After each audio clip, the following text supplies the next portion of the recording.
প্রথমেই জানাই happy mother's day. এই পৃথিবীর সবার মা ভালো থাকুক, আনন্দে থাকুক। কারণ এই কয়েকটা দিনে বুঝেছি যে মা অসুস্থ থাকলে একজন সন্তানের কতখানি কষ্ট হয়। মাদার্স ডে দিনটাতে সবাই স্পেশালভাবে মাকে নিয়ে কত ছবি তোলে, কত আনন্দ করে, কত মজা করে, কিন্তু বাকি দিনগুলো অনেকেই মায়ের কথা ভুলে যায়।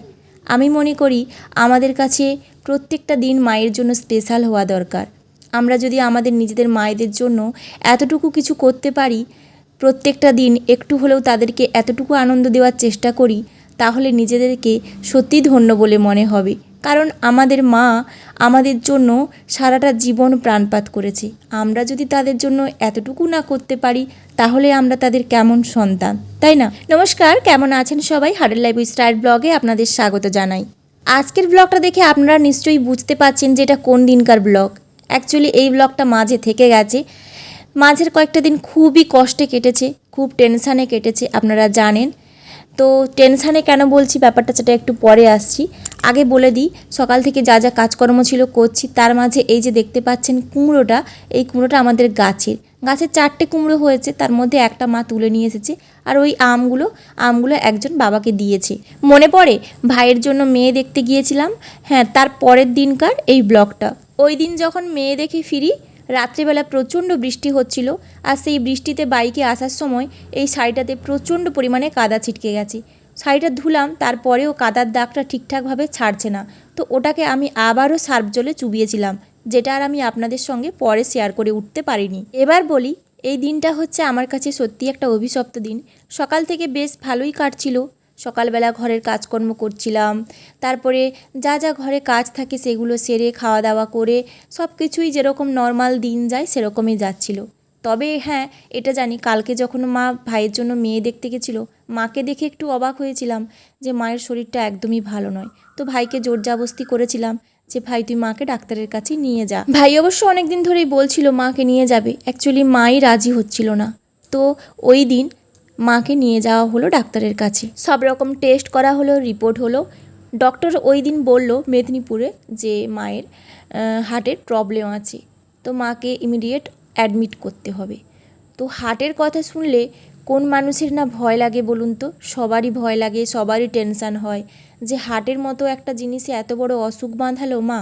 এতদিন কিছুই বলেনি, কিছুই জানতে দেয়নি, কিছুই বুঝতে দেয়নি। এইটা শুনে সত্যি আমরা আকাশ থেকে পড়েছিলাম। সত্যি কথা যদি বলা হয় যে বাবা মা এর মধ্যে কাকে তুমি বেশি ভালোবাসো, তাহলে একটু হলেও মেয়েরা কিন্তু তার মায়ের প্রতি টানটা একটু হলেও বেশি থাকে। হ্যাঁ, বাবার প্রতি যে ভালোবাসা থাকে না সেটা বলা যাবে না, কিন্তু মায়ের প্রতি মেয়েদের একটু হলেও টান বেশিই কাজ করে আমি মনে করি। ওই দিন শোনার পর মাঝে 2 দিন কোনো রকম ব্লগ ভিডিও আমি করতে পারিনি। তো 2 ভিডিও আপনাদেরকে এমনি সামনে এসে বলেছিলাম কিছু কথা। তো এই ব্লগটা যেহেতু মাঝে রয়ে গেছে, ভাবলাম এই ব্লগটার মাধ্যমে মাঝের কটা দিনে কি কি ঘটেছে আপনাদেরকে একটু শেয়ার করি। মাঝের কটা দিন সত্যি কথা বলতে আমি কোনো রকম টেনশানে ব্লগ ভিডিও করতে পারিনি। কাজেই হাত পড়ছিল না, মোবাইল ধরা তো দূরের কথা। মোবাইল ধরেছিলাম, কয়েকটা ভিডিও বানিয়েছিলাম। ভিডিও বানাই যারা আমরা, তাদের ভিডিও না বানালেও নয়, বাধ্য হয়েই ভিডিও বানিয়েছিলাম। সত্যি কথা বলতে মন যে জিনিসটা চায় না, সে জিনিসটা জোরে মারে যখন করি, সে জিনিসটাতে সত্যিই কোনো প্রাণবন্ত থাকে না। তারপর দিন মাকে নিয়ে যাওয়া হলো কলকাতা। এবার কলকাতাতে যা যা হয়েছে আপনাদেরকে তো সবটাই আমি বলেছি ভিডিওর মাধ্যমে। যাই হোক, এখন মা অনেকটাই সুস্থ আছে। আপনাদেরকে একটু বলি, মা এখন অনেকটাই সুস্থ আছে। হার্টের অপারেশন করাতে হবে না, ডাক্তার বলেছে ওষুধের মাধ্যমে সেরে যাবে। তো কলকাতাতে যে রিপোর্টটা আসলো পরে, তো ওই রিপোর্টের মাধ্যমে জানা গেল যে ওষুধের দ্বারা মাকে সারানো যাবে। তো যাই হোক, আজকের ব্লগটা আমি এখানেই শেষ করতে চলেছি। কেমন লাগলো ব্লগটা অবশ্যই কমেন্ট করে জানাবেন। আর যদি ভিডিওটা আপনাদের একটুও ভালো লেগে থাকে, অবশ্যই লাইক কমেন্ট শেয়ার করে পাশে থাকবেন। এখন এই যে বিকেলবেলা বসেছিলাম, ওই দিন প্রচণ্ড গরম দিয়েছিল, তো রাস্তা দিয়ে কুলফিওয়ালা যাচ্ছিল, একটা কুলফি কিনেছিলাম, বাবা কিনে দিয়েছিল, মানে আমার শ্বশুরমশাই। তো কুলফিটা খাচ্ছিলাম, তার মাঝে বললাম সন্ধেবেলা তো প্রচুর গরম, ছোটু তুই এখানে পড়তে বসে যা, মানে আমার ছোটো ভাগ্নি। তো এইখানেই ওকে বিকেলবেলা পড়িয়ে দিয়েছিলাম। তো তখনও জানতাম না যে আমার জন্য এত টেনশান একটা অপেক্ষা করছে। সত্যি মানুষ জীবনে কখন কি হয়ে যায় কেউই বলতে পারে না। আজ ভালো তো কাল খারাপ।